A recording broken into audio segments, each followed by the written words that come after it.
In this video, we're going to be breaking down one way to run a dual Moblade tank build and where ones meet. This breakdown will focus more on using the build in a PvP setting, such as the 1v1 arena battle. However, you can take it into PvE settings. The martial arts that will be required to pull off this build are the Phalanxbane blade and the Thundercry blade.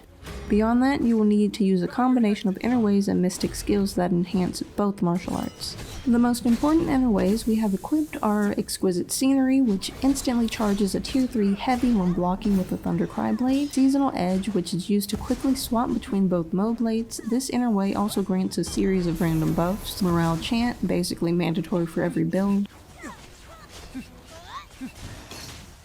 Bitter Seasons. Not only will this inner way lower the physical defense of the enemy for massive critical damage, it will also apply damage over time effects and stagger opponents on a successful application, breaking their blocks, stopping their movement, and leaving them vulnerable to many different attacks.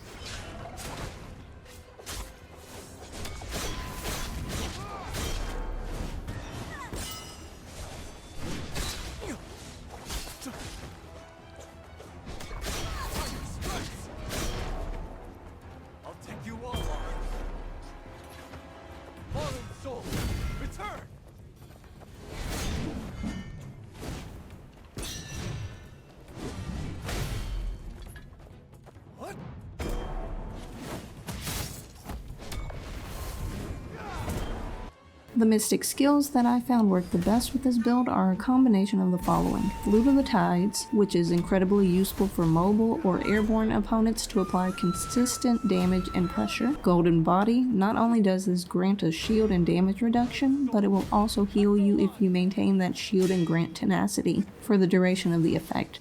This will actually allow you to deliver Phalanxbane martial arts skills without being staggered out of the effect. Serene Breeze, this is a mandatory PvP mystic skill for breaking out of enemy stun lock. Cloud Step is another mandatory mystic skill that helps make this very tanky build more mobile. Leaping Toad, this attack does massive health and chi damage when it lands and can be used to break enemy combos as it has tenacity and a knockdown effect on successful hits.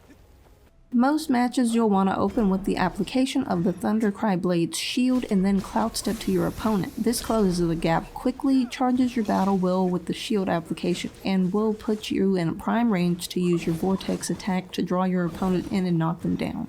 From here, you can either charge a tier 2 to 4 heavy attack or use a dual weapon skill to attack and swap to the Phalanxbane blade. You might be able to use a quick martial skill attack to deliver massive damage quickly as they return to their feet. I'd recommend using either Wuxia Army skill or Golden Body at this point to generate extra shields and tenacity, or Ghost Soldiers for your charged attacks with the Phalanxbane blade. Whichever skill you use in this moment will depend on your own health compared to your opponent's health and defensive abilities to parry and counter your attacks. Keep in mind that while tenacity is powerful, it does not grant invincibility. You are still vulnerable to gold attacks and mystic skills like Cloud Step, which can knock you down if you're not blocking. You are especially vulnerable to these during such attacks as charging the Thundercry Blade's heavy attack or during the Phalanxbane Blade's rushing martial skill attack. Mastery of this build comes with understanding when to animation cancel your own attacks to parry incoming ones, and knowing which attacks won't break through tenacity so you can deliver your own heavy hitting ones. I've personally seen some tier 3 and tier 4 charged attack deliver as high as 30,000 HP damage on a single hit of the combo from a critical hit and over 100k damage if all hits of the tier 3 combo land on an opponent. For some opponent builds, this is more than enough to deplete all of their health bar and can even one-shot them if the charged heavy lands all hits and their health is low. Keep in mind that the Thundercry blade can deliver additional jump attacks after charged heavy if you have the sufficient battle will and the opponent is under the effect of chi exhaustion. It is sometimes more beneficial to deliver these attacks if you're able and wait to perform an exhaustion execution to maximize your damage output.